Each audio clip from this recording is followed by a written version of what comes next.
Dale. Muy buenas tardes, muy buenas noches, muy buenos días. Soy Gustavo Burgos y estamos dando inicio a una nueva entrega al programa de conversación política Mate al Rey en su versión Zoom deportivo. Comenzamos esta jornada recordando un poema de Patricio Renán, quien nos dejó la semana pasada. El poema decía: quisiera tener un bote para salir a pasear, un bote con vela blanca y rumbo a Viña del Mar. Sergio, ¿cómo estás después de este hecho? Aún golpeado.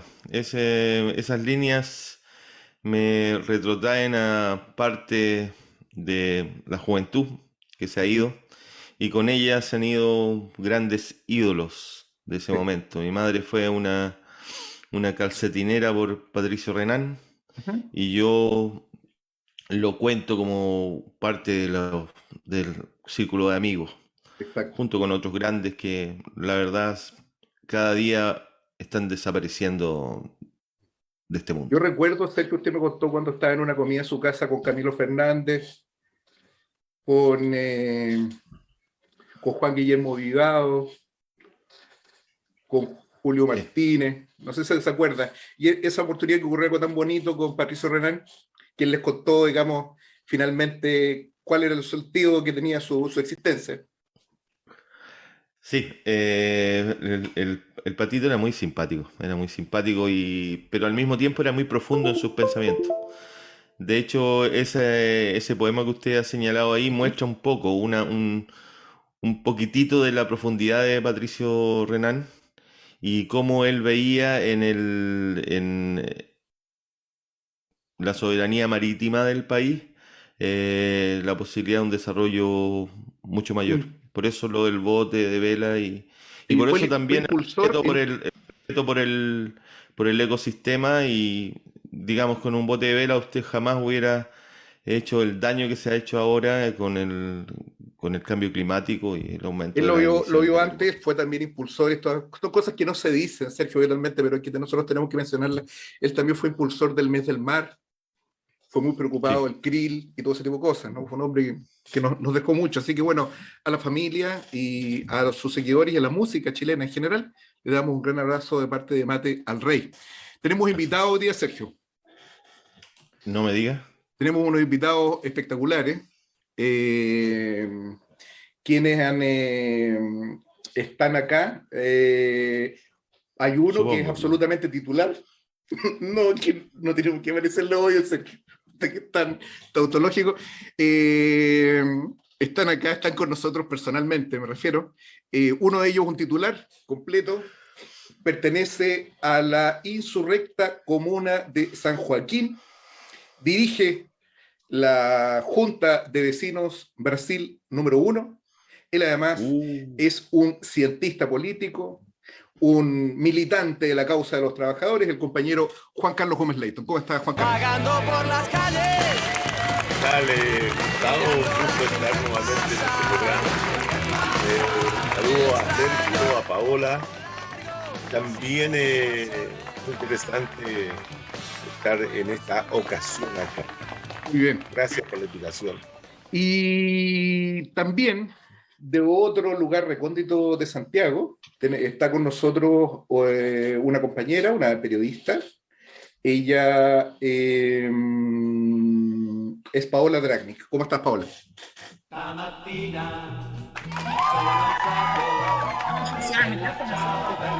Y ese lugar es mi conducción de género. Ah, bien, saludando como reina. Muy bien.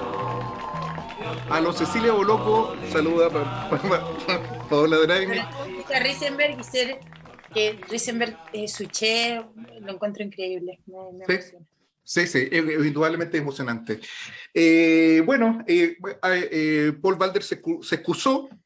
Tengo información de que aparentemente estaría bajo algún tipo de imponderable, no sé si idílico, no me atrevería a decirlo, producto de haber participado en celebraciones el día de ayer, que es el único integrante del panel que estaba en condiciones de celebrar algo, entiendo, Sergio.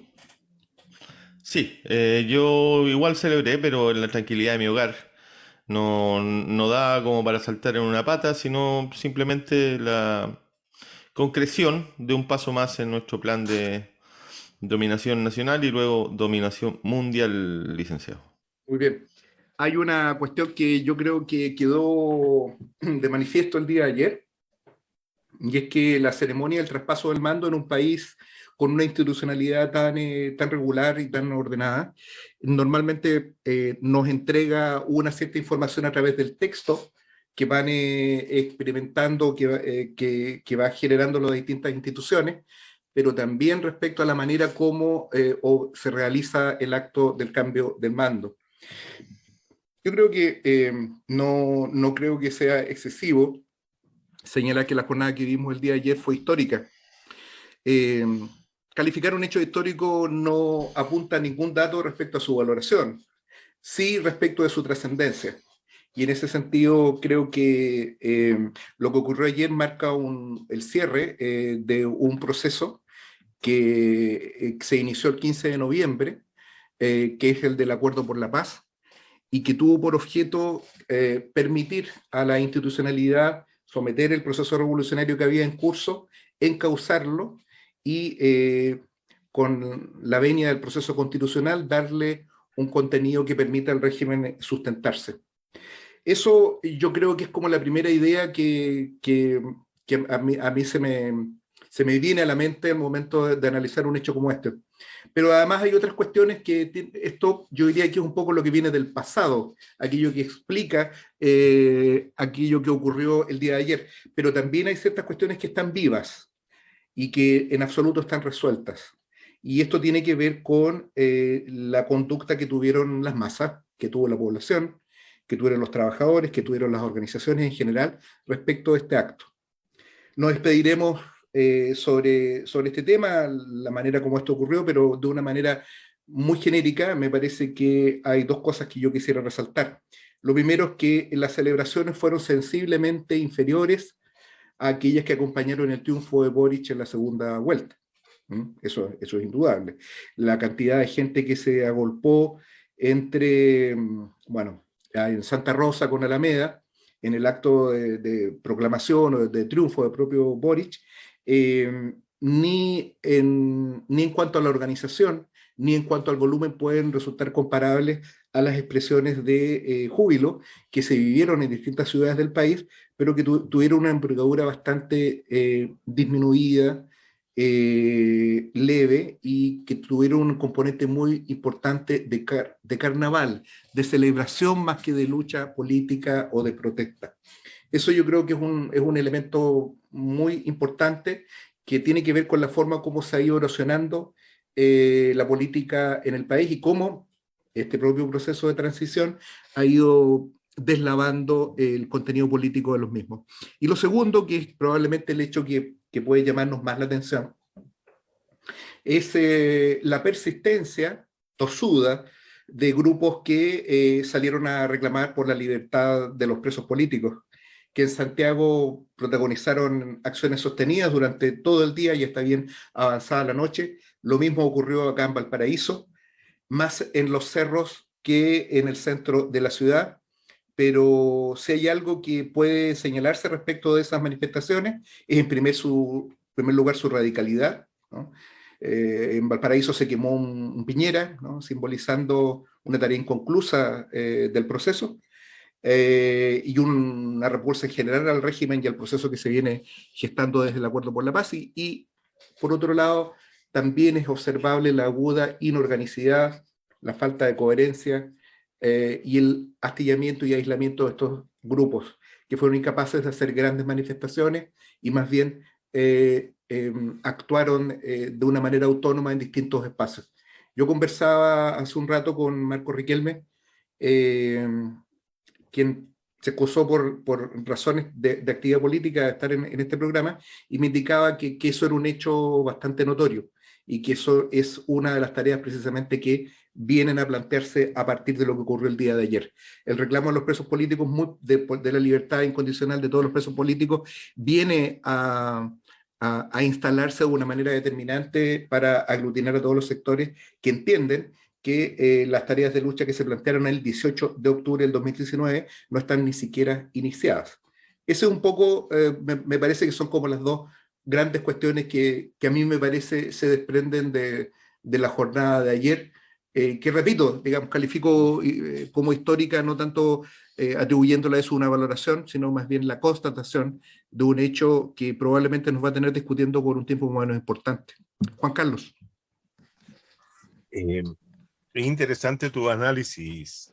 Yo marcaría otros elementos de la jornada de ayer en torno a lo que significa o lo que implica el ascenso o la asunción, ¿cierto? Como tú bien decías en algún comentario, la asunción del poder del Estado, del gobierno de Gabriel Boric y Apruebo Dignidad. Tengo la impresión de que ayer se culminó aquel proceso que ya hemos denominado en otro lugar como la derrota de la rebelión de octubre del 2018, por la institucionalización de lo que fue el Acuerdo por la Paz y la nueva Constitución el 15 de noviembre del 2019. Ahí lo que ayer se consagró fue justamente la reacción reaccionaria, ¿cierto? Más de derecha, más de contención, más de represión, de eliminación, de hacer desaparecer de la escena política a la ciudadanía rebelde y sobre todo rebelde popular, que había logrado aparecer y tomarse durante un mes las calles de las grandes ciudades de Santiago y otros territorios. Yo creo que en ese momento la estrategia política levantada por el Frente Amplio, que se puso en peligro con el levantamiento popular del 2019, y eso explica la figura de Boric en los pasillos y en las conversaciones del día 14 en el Congreso Nacional para lograr, ¿cierto?, esa firma. Porque esta estrategia de este grupo de jóvenes que se alzó en el 2011 con respecto a la revuelta universitaria y la demanda por la democratización del mercado de la educación, etcétera, etcétera, todo aquello que conocimos en esa ocasión, se trazó una estrategia política electoral de incorporarse de lleno a la institucionalidad. Y eso se fue dando paso a paso. La primera fue, ¿cierto?, ser elegidos dentro de esa institucionalización, ¿cierto?, como diputados de la República, y lo consiguieron. Giorgio Jackson y Boric y también Camila Vallejo llegan a la institucionalidad y siguen con su tarea electoral, que después se verifica con la instrumentalización política electoral de Beatriz Sánchez para levantar esa alternativa en el 13, ¿no? Me he olvidado Beatriz Sánchez, Juan Carlos. Entonces hay una situación ahí que sigue, pero fíjate que esa tarea iba así como un avión despegando muy bien, y se encuentran con una tormenta, y esa tormenta es la rebelión de octubre. Y esa rebelión había que vencerla. Esa rebelión había que destruirla. Esa rebelión había que contenerla o desviarla hacia otros cauces. Y para esos efectos Boric se puso al servicio, y Jackson también, Revolución Democrática, etcétera, el Frente Amplio. Porque si no, la rebelión podía haber avanzado y haber logrado, ¿cierto?, los objetivos iniciales, como era el derrocamiento de Piñera, y iniciar un proceso de destrucción de todo el aparataje neoliberal existente en el país. En ese escenario, la estrategia de Boric y de Giorgio y de todo el Frente Amplio no era posible. Y por lo tanto tuvieron que encontrar un mecanismo de institucionalización del conflicto, y esa institucionalización del conflicto la encontraron a través del proceso constitucional. Y por lo tanto ayer el proceso constitucional se había verificado el 5 de julio del año, o el 4 de julio del año pasado, y por lo tanto está en marcha, pero este otro mecanismo que tienen que converger en algún momento tenía que producirse. Y el problema sustantivo era que había aparecido dentro de la escena también el caso de Daniel Jadwe, que podía también levantarse como un obstáculo, y había que vencer ese obstáculo. Y Boric lo hizo. Después había que conseguir votos, porque los votos, y yo lo demuestro en distintos trabajos, no le alcanzaban a Boric por sí mismo como Frente Amplio, tenía que aliarse. Entonces salió con el Partido Comunista para que el Partido Comunista y Chile Digno le brindara también una entrada hacia los sectores populares que el Frente Amplio no tenía. Y realizó la otra maniobra de irse hacia el centro político, hacia la vieja centroizquierda, conformada por lo que era la Concertación, y ahí logró establecer la plataforma electoral que le permite, ¿cierto?, ganar en noviembre.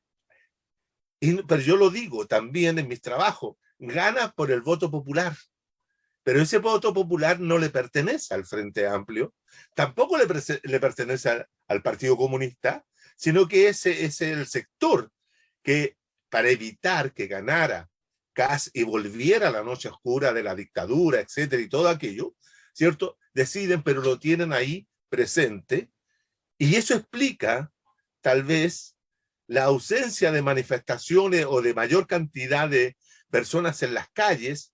Tanto nosotros con otro compañero cientista político comentábamos la ausencia de gente en Valparaíso, pero cuando se traslada desde Cerro Castillo al Palacio, al Congreso, no hay nadie.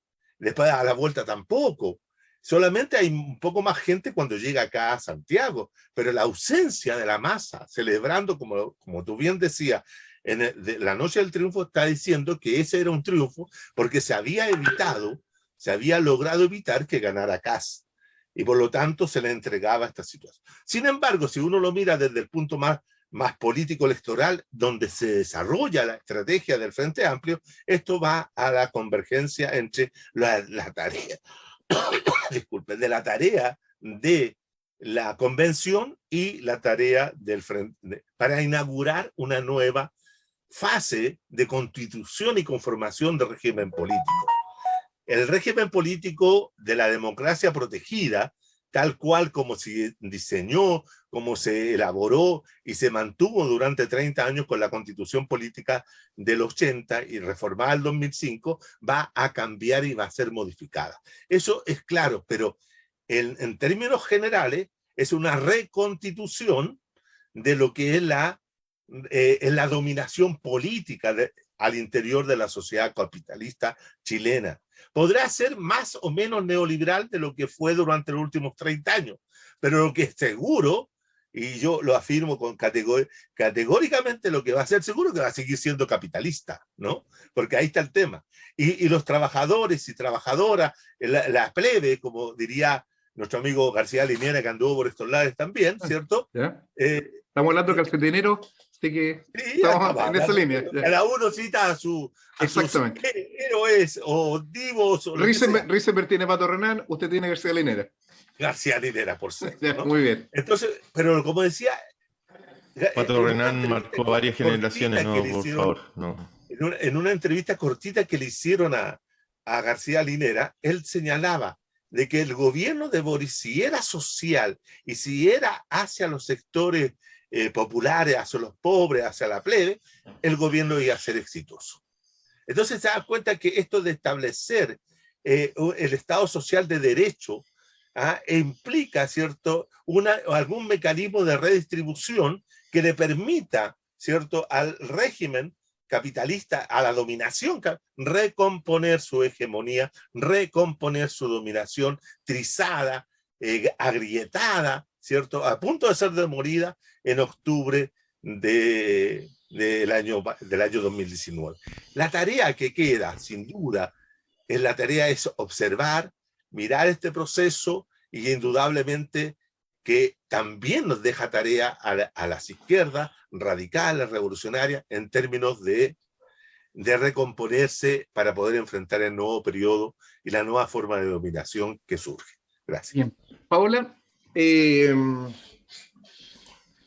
Es difícil ordenar una discusión sobre este tema, pero yo creo que una buena manera de organizarlo es también cómo fue tu 11 de marzo.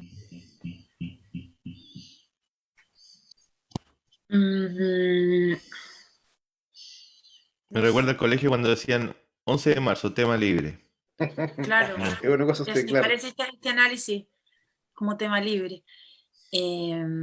Empezó temprano con una entrevista al presidente de Bolivia. Y no fue menor, ahora que lo pienso, ¿no? Empezar con la mirada desde Bolivia. Y mi primera pregunta fue sobre el litio. Porque aquí creo que citando a Juan Carlos, ¿no? Vamos a seguir en el modelo económico, no hay duda que ella, ¿no? O sea, ¿quién tiene duda de eso, no? Vamos a seguir concesionando el litio. Entonces era tan simple, con toda la distancia que uno pueda tener con Arce, pero mirar cómo ellos declaran abiertamente y sin miedo que el litio es un producto nacional y que se va a hacer en alianza con otros países, otras empresas, pero es un producto nacional. Así de simple. Y ahí salí desde el Sheraton y empecé a caminar hacia Cumming y recorrí 10 veces todo ese sector y no vi ni el 20%, ni el 10%, y el que quiera que me desmienta porque lo caminé a pie, de la gente que fue a la celebración. Entonces coincido con eso que conversábamos, ¿no? También lo veíamos con Gustavo. La celebración del triunfo de Boric fue más bien, no fue una celebración política, yo creo que fue mucho más un carnaval aquello, ¿no? La celebración de la segunda vuelta, porque fue un carnaval además con rasgos de euforia, psiquiátrica, y fue, que me sigan tratando mal, ya me da lo mismo. Yo no fui a votar porque no iba a ser parte del chantaje emocional. Lo que se hizo con el pueblo de Chile fue cruel. Lo que hizo el Frente Amplio y todos los sectores que querían que ganara Boric fue cruel. Tú no puedes a un pueblo que no ha terminado de sanar heridas de violaciones a los derechos humanos de la dictadura de Pinochet y después de la revuelta, hacerle creer que Kast iba a volver a poner la parrilla eléctrica o iba a tirar gente al río Mapocho. Eso no lo iba a hacer Kast. Yo desprecio profundamente a Kast, pero Kast no iba a hacer eso, porque Kast depende de los empresarios, y los empresarios lo iban a tener corto en un montón de cosas. ¿Iban a haber cambios? Por supuesto que sí, pero no era para generar ese nivel de sufrimiento, de reactivación del dolor que se hizo para que la gente fuera más a votar. Yo me recorrí, porque nosotros estábamos en La Moneda el día de las elecciones, hasta el escenario en Santa Rosa, y no se podía caminar por ninguna de las dos vías de la Alameda, ni por la acera. Eran miles de personas bebiendo mucho alcohol, eufóricos, como celebrando que no había ganado Kast. Y lo de ayer no era así. Yo subí videos a mi cuenta de Twitter, la Plaza Constitución no estaba llena, el Parque Almagro no estaba lleno, Carabineros hizo tal juego de rejas que era imposible moverse por el centro, entonces te generaba una sensación de que estaba saturado, pero no era así. Y eso dice algo. Pero también dice algo que en Moneda con Bandera habían 2 zorrillos de los que compró Piñera. En Moneda con la otra calle, que no me acuerdo dónde está Fonasa, no me acuerdo cómo se llama, la otra, Teatino, también había Monaco.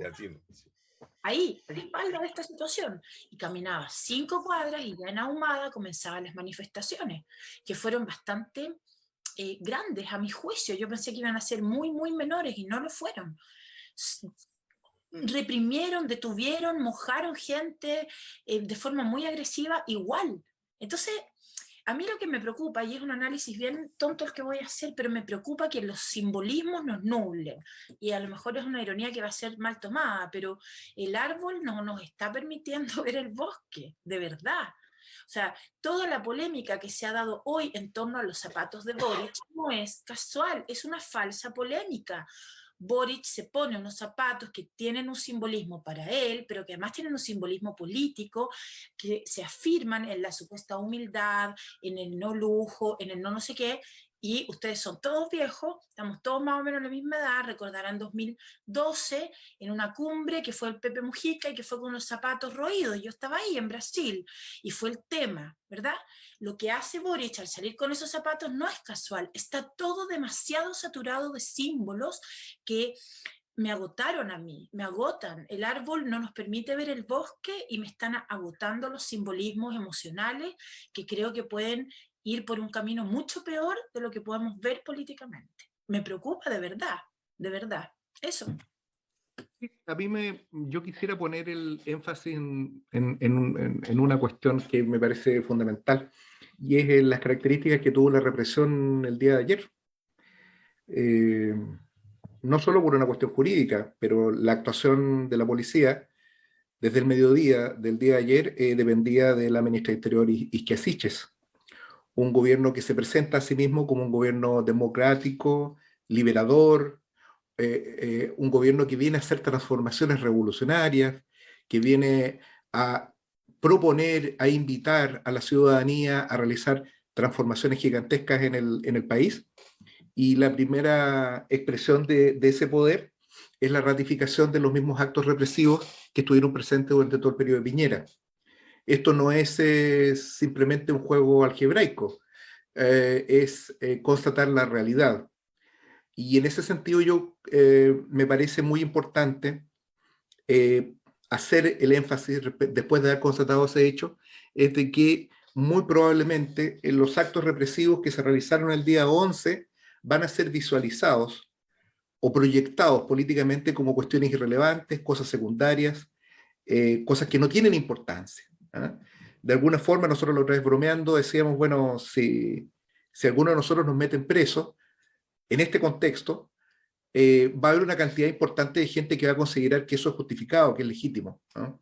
Y en ese sentido, indudablemente que si hacemos abstracción de las declamaciones y nos concentramos en lo que las cosas son, no deja de ser inquietante que este gobierno tenga las manos libres para desenvolver un proyecto político que yo hago un análisis que yo creo que quedó bastante fijo en el discurso de instalación, por llamarlo, el primer discurso como presidente de la República, un discurso bastante breve, además. Podría ser un discurso breve y brillante, fue un discurso breve solamente. Un discurso en el que se hicieron dos cosas, básicamente. La primera, enumerar de una manera bastante sistemática los grandes problemas nacionales, y a esos problemas nacionales significarlos como una complejidad enorme, y respecto de dichos problemas, invitar invariablemente a la población a resolverlos con ellos, ¿no? Una cuestión bastante que está muy en línea con la infantilización del movimiento, de la manera como nosotros lo vimos en la propia Plaza Dignidad, ¿no? Esta idea de que vamos a hacerlo todos juntos. Hay una frase que decía mi abuelita, que es: dile al tonto que es forzudo. Y yo creo que acá se aplica ese concepto, esa categoría, porque no cabe duda que actualmente no hay ninguna capacidad por parte de las fuerzas que se reclaman de oposición, que se reclaman del levantamiento popular de octubre, no tienen ninguna capacidad siquiera de expresarse políticamente. Yo creo que eso es gravísimo.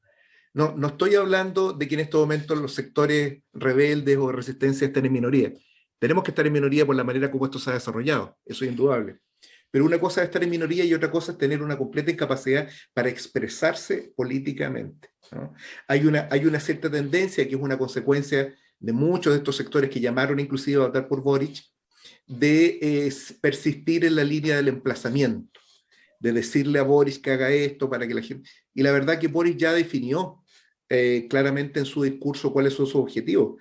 Y para terminar, digamos, la cosa del discurso, después de hacer toda esta enumeración, después de invocar a los antiguos pater familias, los grandes presidentes de la República, de Balmaceda hasta Bachelet, ¿qué es lo que ocurre? La única cosa concreta que dice en el discurso, que es bastante curioso, es que va a retirar las 134 querellas que han sido deducidas por el Estado, invocando la ley de seguridad interior por parte del gobierno de Piñera. Es la única cosa concreta que dice el discurso. Es llamativo. ¿Es un error no forzado, un error freudiano? No, de manera alguna. Yo creo que Boric está proponiendo ahí una piedra de tope. Vale decir, no voy a liberar a nadie, porque lo está diciendo de una manera vicaria, no lo está diciendo frontalmente. Cuando él dice de que va a retirar las querellas, lo que está diciendo es que no va a liberar a ningún preso político. Y eso es algo muy duro y es al mismo tiempo una manera de aislar a cualquier expresión de resistencia. Esto no es que no vea el problema, que no lo entienda, que esté embobado con el éxito, no.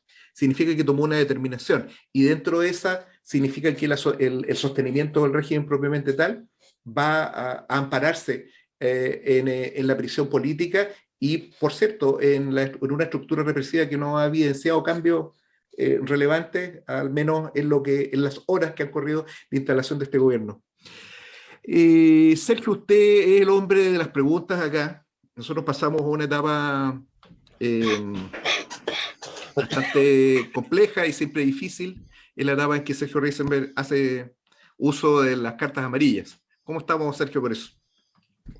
Seguimos con los problemas con el correo, lamentablemente. Ya, bien. No sé si fue debido a nuestro cambio de casilla, pero hemos tenido la verdad es que no están llegando las cartas y eso estamos preocupados. He llamado a una reunión con el directorio de Correos de Chile.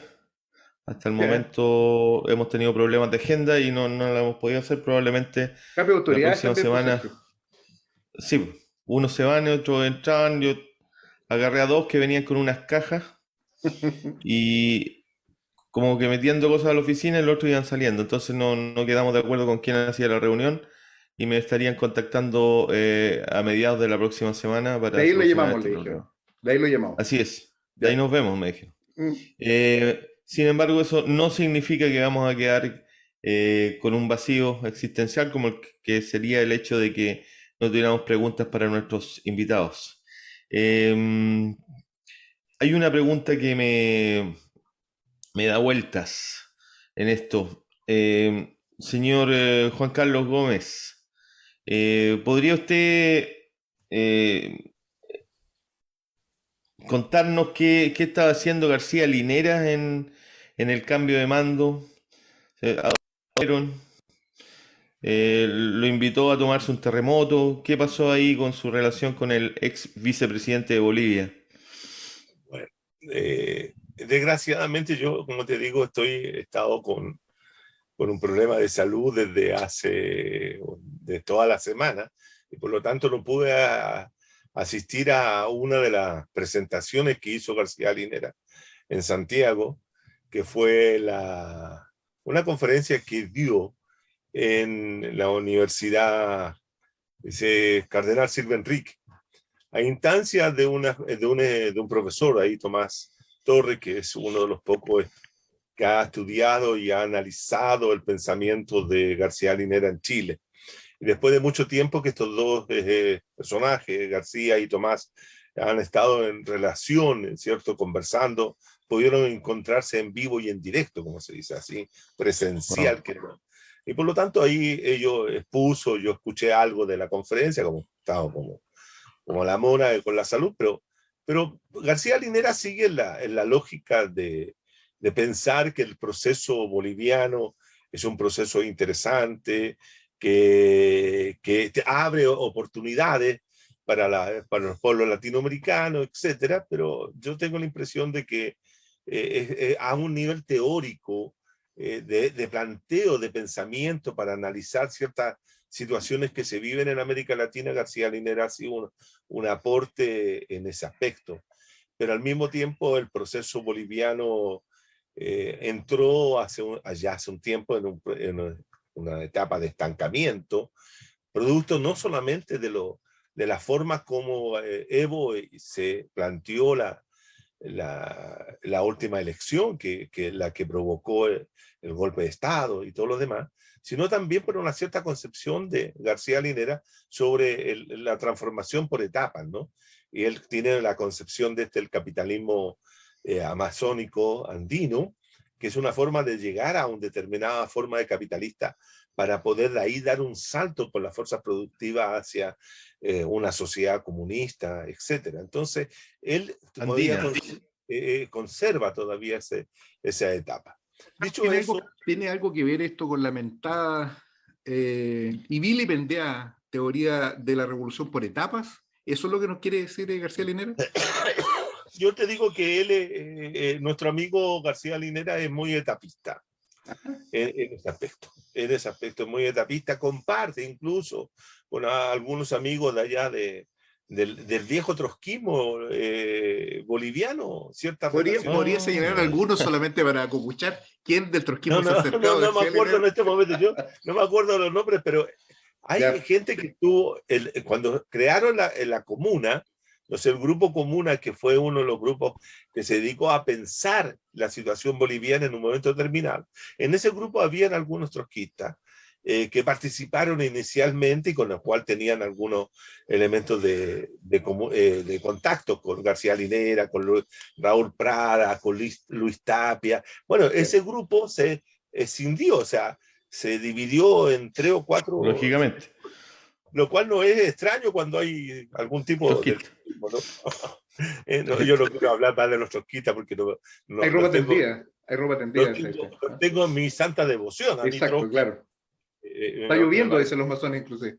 Está bien. Pero yo quisiera, antes de seguir hablando, si usted me permite, Sergio, hacer 2 o 3 puntualizaciones con respecto a la jornada de ayer, si usted me lo permite.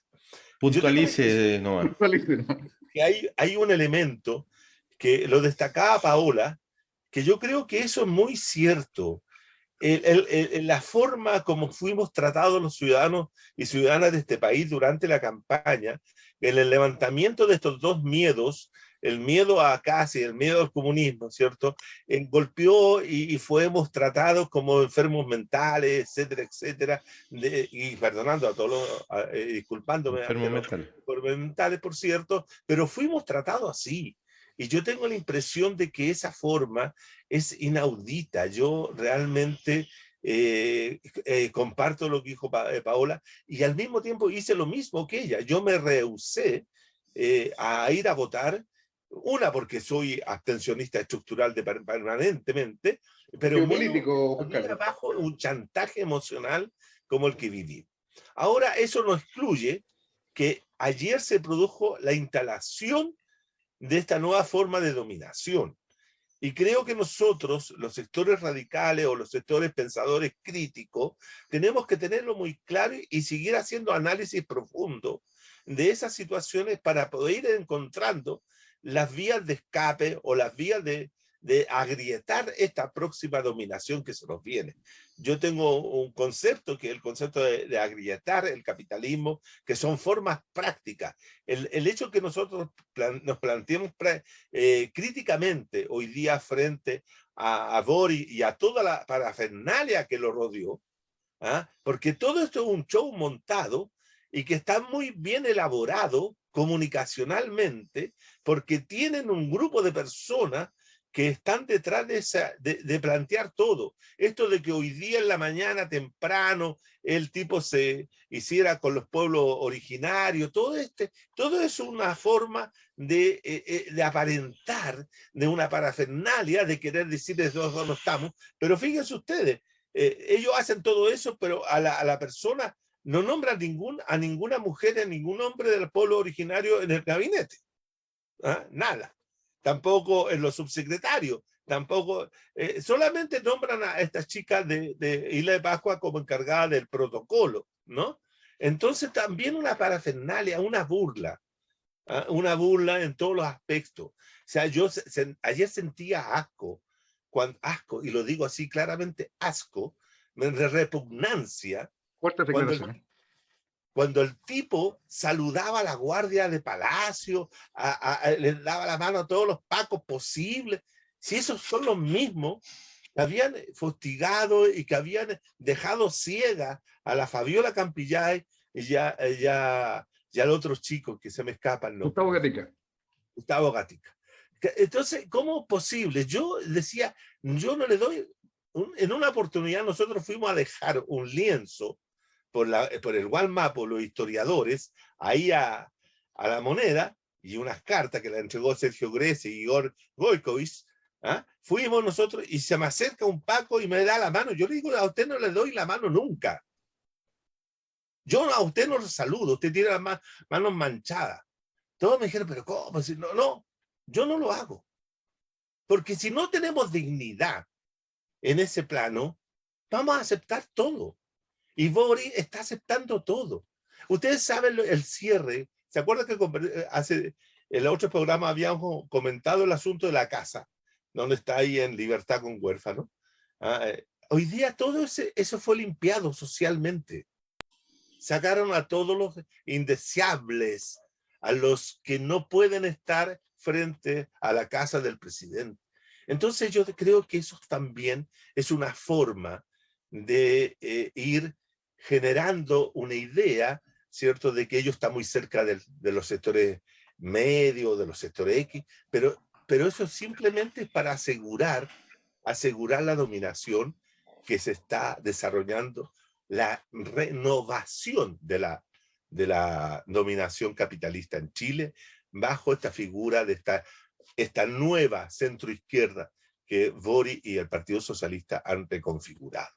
Con la ausencia, obviamente que hay que señalar, la ausencia de la democracia cristiana, en que ya no tiene peso, y que es lo más destacable, tal vez, del proceso político que se ha vivido desde octubre a la fecha, la desaparición casi completa de la democracia cristiana.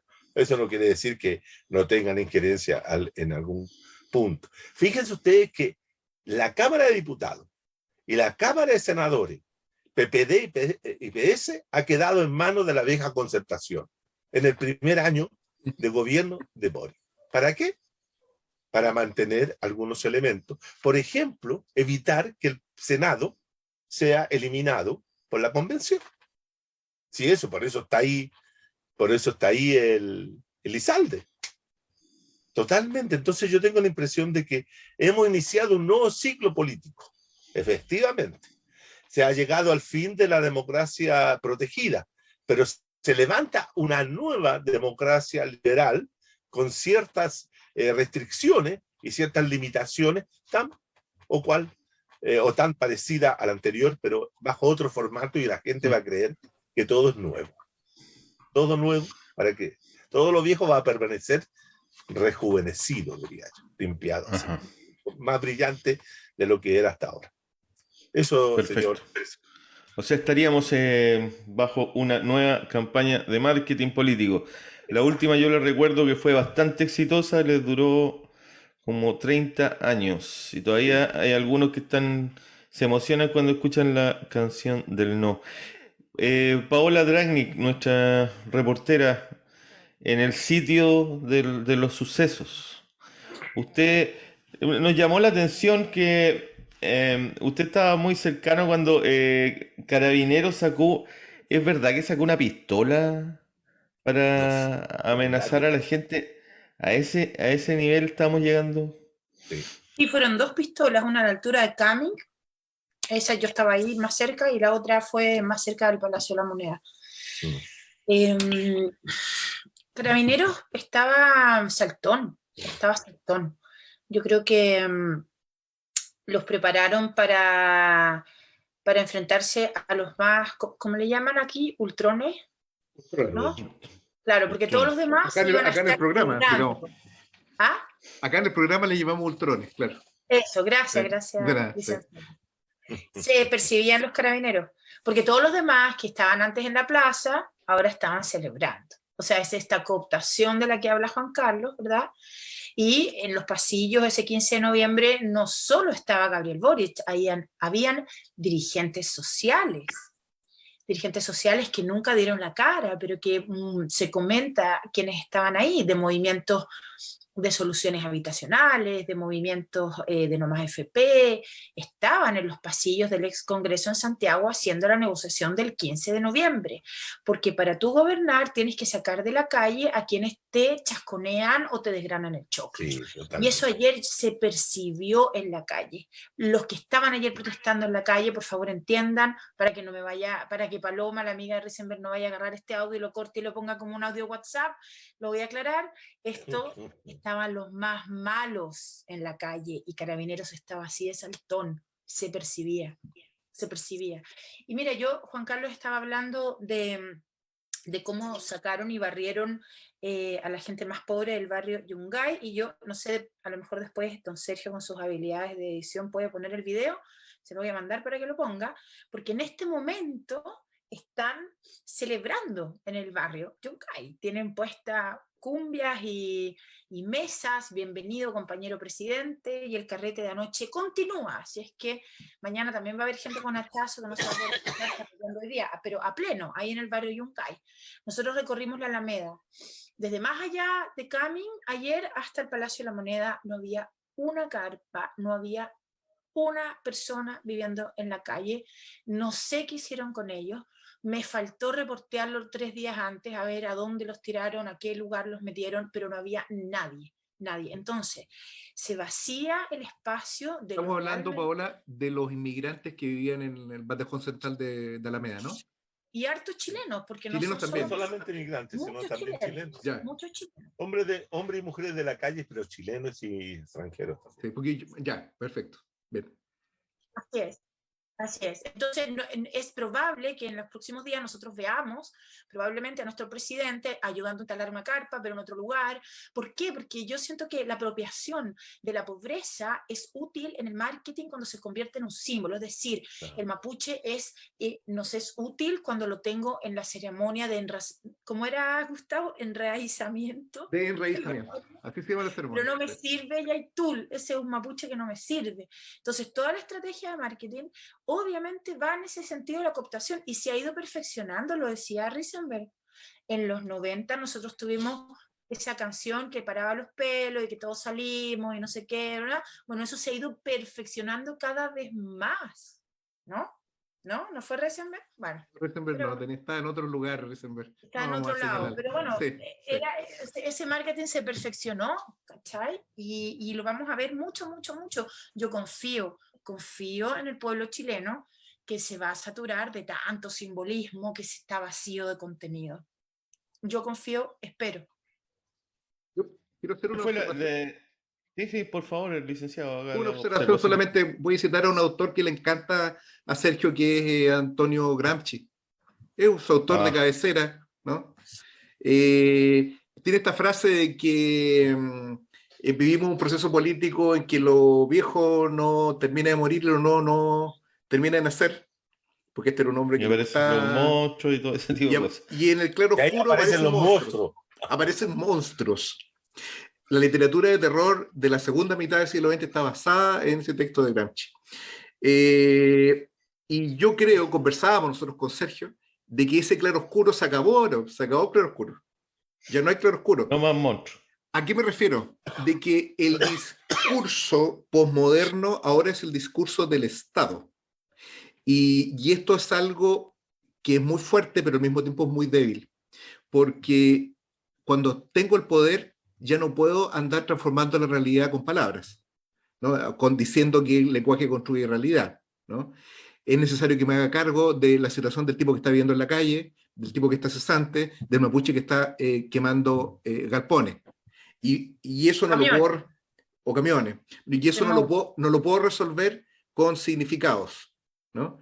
No puedo hacerme cargo de esas cuestiones sino mediante la acción política frontal. Y eso es algo que sobre lo que yo creo que es muy importante poner atención, que es lo que están haciendo concretamente, porque eso va a significar de que de buena manera el discurso opositor al régimen en este momento no tiene,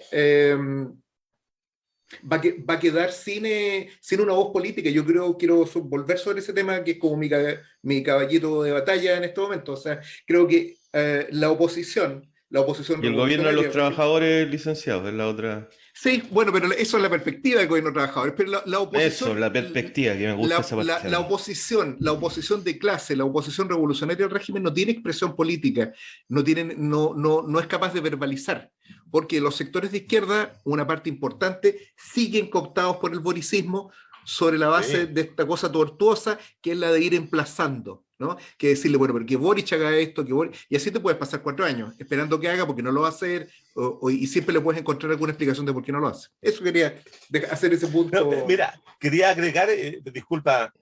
Agregue nomás. Agregar un hecho que hay que tener presente. La base electoral que tiene esta Apruebo Dignidad es una base que es pequeña y que se puede frágilmente quebrar no en las elecciones parlamentarias o presidenciales de algunos años más, sino que se puede quebrar fundamentalmente para el plebiscito de salida. Ese es un tema que las izquierdas radicales y las izquierdas revolucionarias debieran tener presente, de cómo darle algún tipo o algún grado de conducción a aquellos votantes que no van a ir a votar a ese proceso, porque ahí también se va a producir una suerte de desencanto con el tipo de constitución política que vaya a ser elaborada por esta convención, que no va a tener los márgenes de amplitud que era lo que se planteaba por ciertos sectores cuando se demandaba una asamblea constituyente. Entonces, ahí hay toda una reserva política que va a estar viendo en que si no hay y no se va a dar esa posibilidad de ampliar la situación de cómo, por ejemplo, si no se logra aprobar cosas tan importantes como la nacionalización del litio y de otras cosas, esa gente se va a salir. Y se va a salir. ¿Y qué conducción le vamos a ofrecer? ¿Qué vamos a hacer con esa gente que se salga? ¿Los vamos a dejar que se vayan como lo hemos dejado desde los 97 en adelante, que no voten y chao, y nadie se preocupa de ello? Porque eso también hay una responsabilidad de la izquierda de no haberse asumido que en esos sectores habían grupos que perfectamente podían haber sido algún tipo de alternativa o de conducción organizativa, etc. Entonces tenemos que preparar ese escenario, el escenario que se nos viene en 4 o 5 meses más, o 7 meses, a lo más 7 meses. Pero la izquierda tiene que entrar a preocuparse de eso, digo yo. Está sin audio, Sergio. Ha caído en un error de principiante. Tengo que decirlo. Sí, fue silenciado. No sé, Sergio debe estar afectado porque la Católica acaba de perder nuevamente. No, señor, a mí la Católica, no, la verdad es que... Eso me afecta a mí, Juan Carlos, y veo que estamos con las patas en las canillas. Lo quise decir directamente. Yo tuve en la última entrevista que tuvimos con el señor Rolando Astarita, economista argentino, fue un doloroso reencuentro con Independiente de Avellaneda. Yo quiero aclarar que en ese programa le mencioné al señor Astarita el nombre de Perico Pérez como el arquero de Independiente que ganó la Libertadores en 1975, y el señor Astarita lo negó. Y tengo documentación que muestra quién fue el titular en el arco. Se inicia una campaña internacional de desagravio de Perico Pérez, entiendo, ¿no? Correcto, así es. Y yo soy de la Unión Española, señor Juan Carlos Gómez. O sea, nosotros el lunes conversamos entonces. Sí, los diablos de Francos, les dicen a los de Unión Española. Los diablos de... Perfecto. Una última para Paola y para el licenciado que anduvieron dándose vuelta en el centro, ya que el señor Juan Carlos Gómez está un poquitito mal de salud y no pudo ir a darse unas vueltas por ahí. Yo recuerdo que en el tiempo de Bachelet, la segunda avenida de Nuestra Señora de Bachelet, sí. Una de las cosas que llamaron la atención fue la aparición de la policía Rabanito. Y uno de los hechos más claros que yo recuerdo fue cuando la mamá de Catrileo empezó a protestar y a pedir explicaciones a Bachelet. Y la policía Rabanito la agarró a coliguazos. Entonces, la pregunta es, ¿ustedes vieron cuál fue la actitud del rabanito real, del rabanito que viene saliendo recién de la tierra? La base rabanitil. ¿Cuál fue la reacción de ellos el rabanito de verdad, digamos? El rabanito nuestro. Nuestro rabanito, claro. Natural y nuestro, sí. ¿Vieron alguna? ¿Las huestes comunistas estuvieron presentes en la celebración? No. Nada. No. Cambió la pregunta. ¿En la celebración o en qué? ¿En qué de todo? Porque... La verdad es que yo lo vi preguntaba por la calle, entonces la calle la vamos a dividir virtualmente entre aquellos que estaban haciendo desórdenes, vamos a colocar, ¿Sí? y aquellos que estaban celebrando la asunción de el caballero. A todo esto, el traje de la persona que lo acompañaba a mí no me recordó Rapa Nui, me recordó las noches del picaresque, porque parecía una vedette Es verdad. sí. Nos Pero recordó bueno, una vez más a Pitica Villa, Sergio. sí, fue como un homenaje a Piticubilla. Mm, La pregunta es, la gente esta que está en esta calle, en estas dos calles, No, ¿cuál no, fue la actitud de la tengo que... Rabanitil? Mira, a ver, don Sergio, usted durante muchos años hizo programa de televisión y usufructuó de las mujeres y de las modelos a las cuales vistió peor que Pitico Villa. Entonces yo no le puedo aceptar que se refiera así a una compañera de Rapa Nui porque no le gustó el vestido. Usted me puede decir otra cosa, el penacho, que el protocolo no funcionó, pero no me hable del vestido de la señora. Yo le digo lo más lo que me recordó, yo no le he dicho que no me gustó el vestido. ¿Sí te le De hecho, gustó? a mí, de hecho, sí, No, la está Pitico comparando Villa con una era llamativa. De Pitica hecho, te Villa nos gustó hizo por eso, famoso, ¿no? correcto. Yo soy amiga de Pero, la falsa Pitica Villa, de la not Pitica Villa. ¿Se Ah, acuerdan que había ah, un... Perdone, don Sergio, no me dijo para la verdadera. Pero bueno. por favor, podríamos centrarnos en la pregunta que yo la le pregunta. hice, Paola Pero Draghi. usted también desvió su falta de pericia para dirigir el programa y nos metió a hablar de fútbol. Así es que te hizo una Es habilidad en la verdad, parte de las es verdad, comunicaciones. es Esto se verdad. llama dinamismo en el medio. señora. No sé, no, sigo sin entender su pregunta, don Sergio, porque la Alameda es ancha y ayer se abrió. Eso dijo el presidente. Estaba ¿Ya? pasando de todo. Entonces, en varias partes habían pasado distintas cosas. No le voy a responder nada mejor. Perfecto. Pasaron muchas, Excelente. pero pasaron muchas cosas contradictorias. ¿Eso quiere decir, Paul? Sí, yo Por solo vi favor, una sola licenciado, bandera del Partido explique. Comunista. Esa es la verdad. ¿Ya? Una sola, la grabé porque me llamó la atención y estaba en el bandejón central, al frente de la ex embajada de Brasil. ¿Se acuerdan? Ahí Sí, como sí. héroe, ya, ahí estaba. No era tan grande y era una persona. Pero lo que sí me llamó la atención, y lo voy a decir, aunque me siga metiendo en problemas, es que había una bandera del extinto Frente Patriótico Manuel Rodríguez. Una sola. Y del lado de donde caminó Isquia. Y para mí eso fue muy llamativo. Me recordó en los años 90 lo que pasó con el Frente, me llamó la atención, grabé y el hombre me miró con cara muy fea, porque ¿Y de se dio qué cuenta de lo color que era estaba la grabando. bandera No de solo Brasil? yo, otras personas. ¿Era del Frente Patriótico.cl? Creemos que sí. No Ya. decía el NIC, pero decía FPMR, una bandera grande, característica con el utensilio en voz de Gali, y flameaba mientras Isquia caminaba y la gente le gritaba, Isquia, Isquia, acá está el pueblo. Esto fue muy llamativo verlo ayer, porque ya lo decía el profesor Juan Carlos hace un rato, que en esta vuelta, si comparamos a Boris con Boris, perdón, siendo yo Dragnich, es una falta imperdonable para mi linaje. Pero está bien, Boris, está bien, está aceptado. Está aceptado, sí. Sí. Es que como reporté ayer, todos le decían el Boris, perdón. Pero el presidente Boric, si uno lo compara con Elwin, usted lo decía, Juan Carlos, en esa época estaba la DC, hoy día no está la DC, está el PS. Pero el PS, que era lo que hacía en los 90, entonces yo creo que puede haber como que se invirtieron los roles, así como sillita ¿Claro? musical. No sé, pero fue raro. Yo no vi más... no vi más. Lo que sí, Carabineros se nota que estaba preparado para un tipo distinto de represión. Eso lo vimos, nos dimos cuenta. Estaban mezclados policías de fuerzas especiales con policías de tránsito, muchos de estos chalecos amarillos que costaban como 5 lucas cuando salieron para la población, ¿se acuerdan?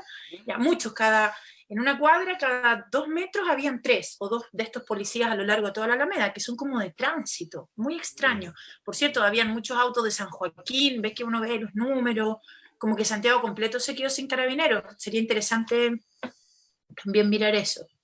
Pero eso Perfecto. fue Esa es la extraño. visión de la calle. Licenciado, ¿alguna cosa más? ¿Usted quiere darle Yo creo que nosotros tenemos que pasar a la etapa final, a la ofensiva final, como le gusta decir a Juan Carlos Gómez.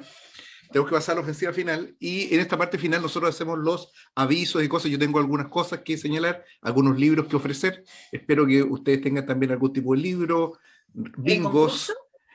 oferta de venta de bicicletas, todo ese tipo de cosas que caracteriza la etapa final del programa. Y para estos efectos, que es el minuto de confianza, yo le doy la palabra porque tengo que irrumpir, porque si no, estamos como una especie de gobierno acá. Le doy la palabra a Juan Carlos Gómez. Ok, gracias. No, yo simplemente trataría de recomendar un libro, como la otra vez hicimos pues, algo semejante. Y yo estoy leyendo un libro muy atractivo que se llama La policía de la memoria. Yo creo ¿El autor, Juan Carlos? Eso es una japonesa, Yoko Ogawa, algo así. A ver, Ogawa. Algo así. Ogawa. Ella es un libro que es bien interesante porque la cual en una ciudad X van desapareciendo las cosas. Y es el gobierno o un poder central el que decide que se vayan desapareciendo cosas o temas, artículos, programas de YouTube. De cualquier cosa. Entonces, es porque yo tengo la impresión, así como en los 90, se llevó a cabo una operación de blanqueo de la memoria que lo llamó Mulián en su momento, con la política de Tironi. Yo tengo la impresión que también va a venir una etapa de bajarle, ¿cierto? El tema de la memoria, porque no van a querer esta gente que los temas de las reivindicaciones que todavía quedan pendientes vuelvan a aparecer. Entonces va a venir, lentamente vamos a ir viendo cómo van a desaparecer cosas y va a haber grupos que se van a encargar de evitar conversar de aquello. Y yo tengo la impresión, porque en la forma también que le van a bajar la intensidad de las demandas de memoria que surgieron durante la revuelta. Entonces, leer este libro es como poder estar preparado para esa situación que se nos viene. Es un nuevo blanqueo de la memoria. Muy bien. Que tuvo sus fallas, pero viene de nuevo. Con una invitación literaria se despide Juan Carlos Gómez. Doña Paola Dragnis. Dragnis, bueno, Boris, vale, Dragnis. Dragnis. Bueno, yo debo decir que a mí no me advirtieron esta parte del esa es la magia de la televisión. No, licenciado, usted me quiere perjudicar porque soy mujer. Ya entendí que hay un género acá, lo entendí, no importa. Pero yo quiero complementarme con don Juan Carlos Leighton y quiero pedirle a la gente que se lea La construcción del espectáculo político de Edelman Munray. Sí. Que no lo compre porque ya no existe, un libro de 1991, pero El Porteño y Mate al Rey lo va a subir en PDF. Como es abogado, Burgos, si le llega una demanda puede defenderlo, pero para que se lea, es un libro corto, importante, para que aprendan a entender los símbolos, como los zapatos pobres de Mujica en el 2002 y los zapatos pobres de Boris ayer. ¿El nombre del libro, Paola, cuál era exactamente? La construcción del espectáculo político. La construcción del espectáculo político. Es muy bueno ese libro. Yo lo leí en su momento y es excelente. Yo lo leo cada 10 años. Murray Edelman. Perfecto. Yo puse ahí una imagen en respeto a los pueblos originarios y a sus tradiciones, porque ahí Paola me cuestionó. Claro, bueno, ahí se está cuestionando solo Risenberg, porque eso lo hizo Lavín en el año 2010. Pero una forma de respeto. Sí, y al lado lo hizo yo tengo dos libros. No es nuevo, entonces. No es nuevo. Yo tengo dos libros que señalar. El primero es un libro del año 2010 que he comenzado a releer y que en su momento provocó bastante interés político, y creo que recomiendo su lectura para este momento. Es un libro de Gabriel Salazar que se llama Conversaciones con Carlos Altamirano, Memorias Críticas. Lo interesante que tiene este libro es de edición Debate. Lo interesante de este libro, Altamirano murió hace un par de años ya, ¿no? Dios lo tenga en su santo reino, ¿no? Lo interesante de este libro es que Altamirano es capaz de expresar en clave revolucionaria la política de la unidad popular. Normalmente los grupos revolucionarios hemos caído en un reduccionismo bastante simplista respecto del reformismo de la unidad popular. Y la verdad es que hay una diferencia importante entre el reformismo, por ejemplo, de los frentes populares, del discurso reformista de Allende, que era un discurso que tenía un componente revolucionario muy acentuado. Entonces, creo que es interesante discutir esto, no porque uno al leer esto llegue a la conclusión de que Altamirano era un marxista o revolucionario, porque no lo era, y eso queda claro en la lectura del texto, pero era bastante más que una cara bonita, por decirlo de alguna manera, como diría Carlos Ruiz Encina. Y en ese sentido creo que es un libro que lo recomiendo absolutamente. Y en segundo lugar, este es un libro que es una absoluta ñoñería, pero que es un libro que yo recomiendo. Acaba de salir editado. Es la biografía de David Bowie, escrita por Leslie Ann Jones. Es un texto muy interesante de uno de los grandes rockeros, de uno de los constructores del rock a nivel mundial, que nos dejó hace ya unos 4 años, 3 años, no recuerdo exactamente, y es un texto que acaba de ser editado en castellano y es un libro muy potente. Eso es lo único que quería. Yo diría que, ¿sí? Compañero, ¿sí? Yo diría que el libro que usted acaba de presentar es un libro que es necesario para poder pensar mejor las realidades. David Bowie te permite pensar la realidad de una manera muy distinta. Y tengo la impresión de que es un tipo genial, porque puede ver, tiene las dos sensibilidades en su ser, la femenina y la masculina. Estamos hablando de Altamirano, supongo. No, señor, no. Altamirano no. No. Pues que Altamirano se arrancó vestido de mujer, se supone, en un submarino soviético. Así es. Claro, y se saltó en caleta a Barca. Esa es la información oficial.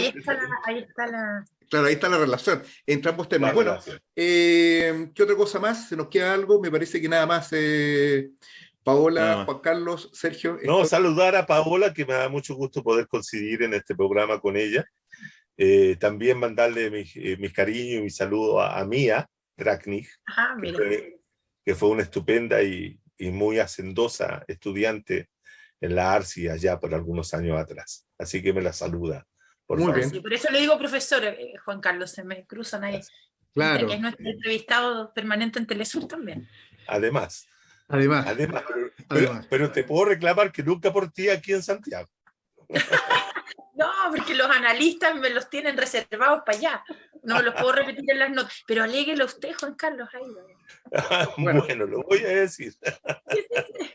¿Qué otra cosa más? Un agradecimiento al presidente Maduro por permitirnos tener gente cada día más aquí, estar completando el panel con gente de Telesur.